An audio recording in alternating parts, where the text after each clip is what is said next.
வணக்கம். ஆகாஷ்வாணி புதுச்சேரி மாநில செய்திகள் வாசிப்பவர் மலர்விழி.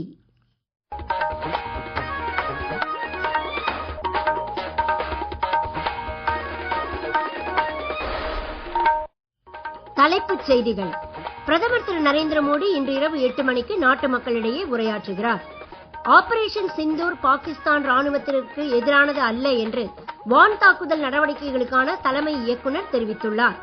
2025-26 கல்வியாண்டிற்கான நீட் அல்லாத இளங்கலை படிப்புகளுக்கான விண்ணப்ப தேதியை சென்டாக் அறிவித்துள்ளது. ரேஷன் கடைகளில் விரைவில் கோதுமை வழங்கப்படும் என்று முதலமைச்சர் திரு ரங்கசாமி தெரிவித்துள்ளார். இனி விரிவான செய்திகள். பிரதமர் திரு நரேந்திர மோடி தலைமையில் உயர்மட்ட ஆலோசனைக் கூட்டம் நடைபெற்றது. புதுடெல்லியில் பிரதமர் இல்லத்தில் இன்று மதியம் நடைபெற்ற இந்த கூட்டத்தில் பாதுகாப்புத்துறை அமைச்சர் திரு ராஜ்நாத் சிங், வெளியுறவுத்துறை அமைச்சர் டாக்டர் ஜெய்சங்கர், தேசிய பாதுகாப்பு ஆலோசகர் திரு அஜித் தோவல், முப்படைகளின் தலைமை தளபதி ஜெனரல் அனில் சவுகான், முப்படைகளின் தளபதிகள் மற்றும் மூத்த அதிகாரிகள் கலந்து கொண்டனர். இந்நிலையில் பிரதமர் திரு நரேந்திர மோடி நாட்டு மக்களிடையே இன்று இரவு 8 மணிக்கு உரை நிகழ்த்துவார் என்று தெரிவிக்கப்பட்டுள்ளது.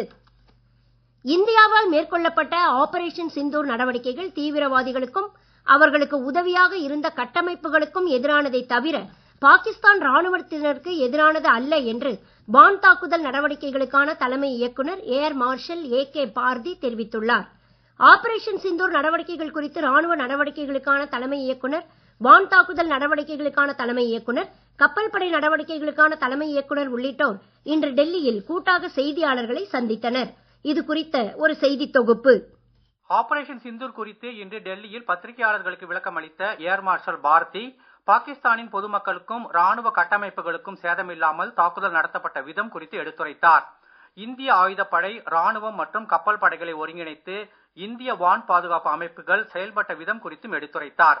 பாகிஸ்தான் தரப்பிலிருந்து தாக்குதல் முயற்சியில் ஈடுபட்ட பல்வேறு ட்ரோன் மற்றும் ஏவுகணைகள் வானிலேயே இந்திய விமானப்படையினரால் வழிமறித்து அழிக்கப்பட்டதாகவும் தெரிவித்தார். இந்திய வான்தளங்கள் மற்றும் தளவாட கட்டமைப்புகள் மீது இம்மாதம் 9 மற்றும் 10 தேதி இரவுகளில் பாகிஸ்தான் விமானப்படை மேற்கொண்ட அனைத்து தாக்குதல் முயற்சிகளும் வானிலேயே தடுக்கப்பட்டு முறியடிக்கப்பட்டதாக ராணுவ நடவடிக்கைகளுக்கான தலைமை இயக்குனர் லெப்டினன்ட் ஜெனரல் ராஜீவ் கை செய்தியாளர்கள் சந்திப்பின் போது தெரிவித்தார். இந்திய வான்வெளியில் ஊடுருவி தாக்குதல் நடத்தும் எந்தவிதமான வாய்ப்பும் பாகிஸ்தானுக்கு வழங்கப்படவில்லை என்றும் தெரிவித்த அவர், நமது எல்லை பாதுகாப்பு படை வீரர்களின் துணிச்சல் மிக்க ஒத்துழைப்பை பாராட்டினார். கப்பல் படை நடவடிக்கைகளுக்கான தலைமை இயக்குனர் வைஸ் அட்மிரல் ஏ.என். பிரமோத் செய்தியாளர் சந்திப்பில் பேசும்போது, கடல்சார் படையின் தொடர் கண்காணிப்பினால் வான்வழி உள்ளிட்ட அனைத்து தாக்குதலும் முறியடிக்கப்பட்டதாக தெரிவித்தார். இந்தியா பாகிஸ்தானுக்கிடையே போர் நிறுத்த ஒப்பந்தம் மேற்கொள்ளப்பட்டுள்ளதால் 32 விமான நிலையங்களில் தற்காலிகமாக நிறுத்தி வைக்கப்பட்டிருந்த பொதுமக்கள் போக்குவரத்திற்கான விமான சேவைகள் மீண்டும் துவங்கியுள்ளன.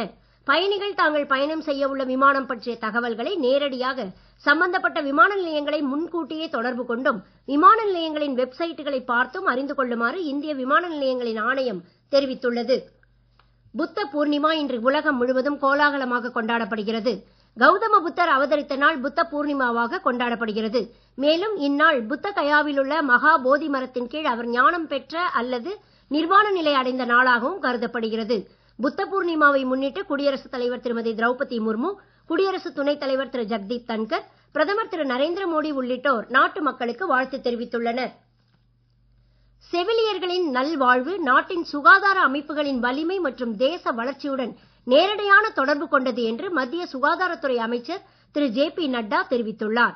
சமூக வலைதள பதிவு ஒன்றில் செவிலியர்களுக்கான முதலீடு மற்றும் செலவினங்கள் ஆரோக்கியமான சமூகம், வளமான சமுதாயம் மற்றும் சிறந்த எதிர்காலத்திற்கான முதலீடு என்று திரு நட்டா குறிப்பிட்டுள்ளார். செவிலியர்களின் அர்ப்பணிப்பு உணர்வு, இரக்க குணம் மற்றும் சக்திக்கு தாம் தலை வணங்குவதாக அவர் குறிப்பிட்டுள்ளார். அடுத்தவர் நலனுக்காக தங்களது வாழ்வை அர்ப்பணிப்போரை நாம் அனைவரும் பாதுகாத்து அதிகாரமளித்து மதிக்க வேண்டும் என்று திரு நட்டா கேட்டுக்கொண்டார். நீங்கள் கேட்டுக்கொண்டிருப்பது மாநில செய்திகள். ஆகாஷ்வாணி செய்திகளை நேயர்கள் உடனுக்குடன் தெரிந்து கொள்ள எமது புதுச்சேரி மண்டல செய்தி பிரிவின் சமூக ஊடகங்களான @airnews_புதுவை என்ற எக்ஸ் பக்கத்தையும், all India radio news Puducherry என்ற பேஸ்புக் பக்கத்தையும், @RNU புதுச்சேரி என்ற யூடியூப் சேனலையும் அணுகலாம். செய்திகள் தொடர்கின்றன. 2025-26 கல்வியாண்டிற்கான நீட் அல்லாத இளங்கலை படிப்புகளுக்கான விண்ணப்ப தேதியை சென்டாக் அறிவித்துள்ளது. கலை, அறிவியல் மற்றும் வணிகவியல் படிப்புகளான BA, BSc, BCom, BBA உள்ளிட்ட படிப்புகளுக்கும், தொழில்முறை படிப்புகளுக்கான BTech, BArch, BSc Honors மற்றும் வேளாண்மை, தோட்டக்கலை, கால்நடை அறிவியல் உள்ளிட்ட படிப்புகளிலும், BPA, BVA உள்ளிட்ட நுண்கலை படிப்புகளிலும் சேர விரும்பும் மாணவர்கள் இன்று முதல் இம்மாதம் 31ஆம் தேதி வரை சென்டாக் இணையதளத்தில் ஆன்லைன் முறையில் விண்ணப்பிக்கலாம் என்று சென்டாக் நிர்வாகம் அறிவித்துள்ளது. இது குறித்த ஒரு செய்தி தொகுப்பு. புதுச்சேரி அரசின் உயர் மற்றும் தொழில்நுட்ப கல்லூரி இயக்குநரகத்தின் ஒருங்கிணைந்த சேர்க்கை குழு சென்டாக் 2025-26 கல்வியாண்டிற்கான நீட் அல்லாத கலை, அறிவியல், வணிகவியல், நுண்கலை மற்றும் தொழில்முறை படிப்புகளில் சேர விரும்பும் மாணவர்கள் www.centacpuducherry.in என்ற இணையதளத்தில் இன்று முதல் வரும் 31ஆம் தேதி வரை விண்ணப்பிக்கலாம் என்று அறிவித்துள்ளது. நீட் அல்லாத 6257 தொழிற்கல்வி இடங்களும், கலை அறிவியல் துறையில் 4320 இடங்களும் என மொத்தம் 10,577 இடங்கள் உள்ளதாகவும் சென்டாக் அறிவித்துள்ளது. முன்னதாக நீட் அல்லாத இளங்கலை படிப்புகளுக்கான தகவல் கையேட்டினை முதலமைச்சர் திரு ரங்கசாமி புதுச்சேரி சட்டப்பேரவையில் இன்று வெளியிட்டார். கல்வித்துறை செயலர் திருமதி பிரியதர்ஷினி, சென்டாக் ஒருங்கிணைப்பாளர் திரு அமன் சர்மா உள்ளிட்டோர் உடனிருந்தனர். ரேஷன் கடைகளில் விரைவில் கோதுமை வழங்கப்படும் என்று முதலமைச்சர் திரு ரங்கசாமி தெரிவித்துள்ளார். புதுச்சேரி சட்டப்பேரவையில் சென்டாக் கையேட்டினை முதலமைச்சர் திரு ரங்கசாமி இன்று வெளியிட்டார். பின்னர் செய்தியாளர்களை சந்தித்த அவர், அண்மையில் புதுச்சேரிக்கு வருகை தந்த மத்திய தொழிலாளர் வேலைவாய்ப்பு மற்றும் இளைஞர் நல அமைச்சர் திரு மன்சுக் மாண்டவியாவிடம் புதுச்சேரிக்கு தேவையான நிதி உள்ளிட்ட அனைத்து உதவிகளையும் மத்திய அரசு வழங்க வேண்டும் என்று கேட்டுக் கொண்டதாகவும், அறிவித்த திட்டங்கள் அனைத்தையும் செயல்படுத்தும் அரசாக தேசிய ஜனநாயக கூட்டணி அரசு உள்ளதாகவும் தெரிவித்தார். ரேஷன் கடைகளில் தற்போது மாதந்தோறும் இலவச அரிசி வழங்கப்பட்டு வருவதாகவும், விரைவில் கோதுமை வழங்க நடவடிக்கை எடுக்கப்பட்டு வருவதாகவும் அவர் தெரிவித்தார். மாநில அந்தஸ்து தொடர்பான கேள்வி ஒன்றுக்கு பதிலளித்த திரு ரங்கசாமி, புதுச்சேரிக்கு மாநில அந்தஸ்து தொடர்பான தீர்மானம் மத்திய அரசுக்கு அனுப்பப்பட்டு மாநில அந்தஸ்து கிடைக்க வலியுறுத்துவோம் என கூறினார். காரைக்கால் திருநள்ளாறில் உள்ள ஸ்ரீ தர்பாரண்யேஸ்வரர் கோவில் பிரம்மோற்சவ விழாவை முன்னிட்டு தேர்கால முகூர்த்த பூஜை நேற்று நடைபெற்றது. பூஜையில் சிவாச்சாரியார்கள் கோவிலின் தேர்கள் மற்றும் கொடிமரத்திற்கு பல்வேறு வகையான வாசனை திரவியங்கள் மற்றும் புனித நீரால் அபிஷேகம் செய்தனர். இந்நிகழ்ச்சியில் காரைக்கால் மாவட்ட ஆட்சியர் திரு சோமசேகர அப்பாராவ், கோவில் நிர்வாகிகள் மற்றும் பக்தர்கள் கலந்து கொண்டனர். சித்திரை திருவிழாவை முன்னிட்டு கள்ளழகர் வைகை ஆற்றில் இறங்கும் வைபவம் இன்று மதுரையில் விமர்சையாக நடைபெற்றது. பச்சை பட்டுடுத்தி தங்க குதிரை வாகனத்தில் கள்ளழகர் வைகை ஆற்றில் இறங்கிய போது அங்கே கூடியிருந்த ஆயிரக்கணக்கான மக்கள் கோவிந்தா கோவிந்தா என கோஷமிட்டு கைகளில் சர்க்கரை தீபம் ஏந்தி கள்ளழகரை வரவேற்றனர். சித்திரை திருவிழாவை முன்னிட்டு மதுரையின் பல்வேறு இடங்களில் கண்காணிப்பு கேமராக்கள் நிறுவப்பட்டு பாதுகாப்பு ஏற்பாடுகள் பலப்படுத்தப்பட்டு இருந்தன.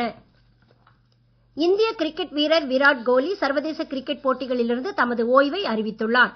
சமூக ஊடக பதிவு ஒன்றில் இதனை பதிவித்துள்ள விராட் கோலி, சுமார் 14 ஆண்டுகள் டெஸ்ட் கிரிக்கெட் போட்டிகளில் விளையாடியுள்ளார்.